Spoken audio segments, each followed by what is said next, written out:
भगवान बुद्ध कहते हैं, इच्छाओं का कभी अंत नहीं होता। अगर आपकी एक इच्छा पूरी होती है तो दूसरी तुरंत जन्म ले लेती है। नमस्कार दोस्तों, एक बार फिर हमारे इस चैनल कोसारे की कहानियां में आप सभी दोस्तों का हार्दिक अभिनंदन करता हूं। मैं आपका दोस्त पालेंद्र कोसारे। दोस्तों, अगर यह कहानी अच्छा लगे तो चैनल को सब्सक्राइब करें, वीडियो को लाइक करें और शेयर जरूर करें, और कहानी को अंत तक जरूर सुने। तो चलते हैं दोस्तों कहानी की ओर। वैशाख पूर्णिमा कैसे मनाई जाती है।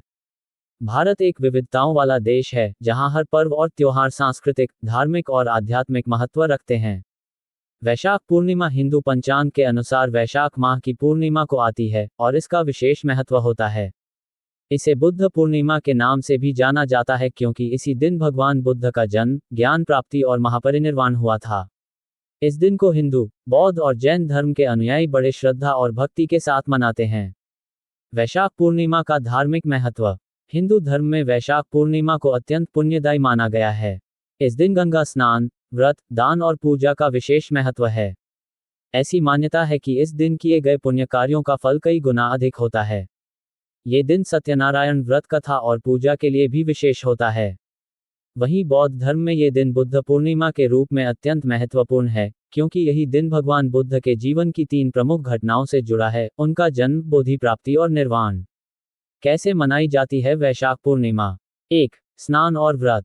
इस दिन प्रातःकाल ब्रह्म मुहूर्त में गंगा या किसी पवित्र नदी में स्नान करने की परंपरा है। जिनके पास नदी में स्नान का अवसर नहीं होता, वे घर पर ही पवित्र जल मिलाकर स्नान करते हैं। इसके बाद व्रत रखा जाता है और दिन भर सात्विक आहार लिया जाता है या फलाहार किया जाता है। 2. पूजा और आराधना। वैशाख पूर्णिमा को भगवान विष्णु और सत्यनारायण की विशेष पूजा की जाती है। व्रती लोग दिन भर भजन कीर्तन करते हैं और शाम को सत्यनारायण व्रत कथा का पाठ करते हैं। पूजा में तुलसी पत्र, पंचामृत, फूल, धूप, दीप आदि का प्रयोग होता है।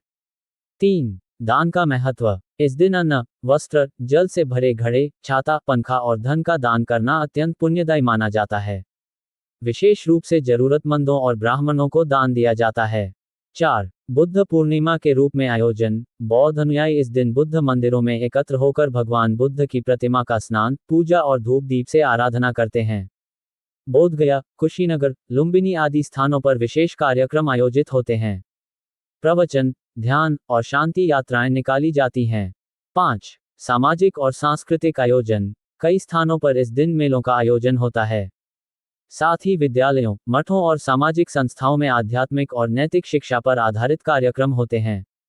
निष्कर्ष, वैशाख पूर्णिमा न केवल धार्मिक दृष्टि से बल्कि आत्मिक और सामाजिक शुद्धि का अवसर भी है। ये दिन हमें सत्य, दया, संयम और परोपकार की प्रेरणा देता है। चाहे हिंदू परंपरा हो या बौद्ध संस्कृति, ये दिन मानवता की सेवा और आत्मविकास के लिए अत्यंत उपयुक्त माना गया है।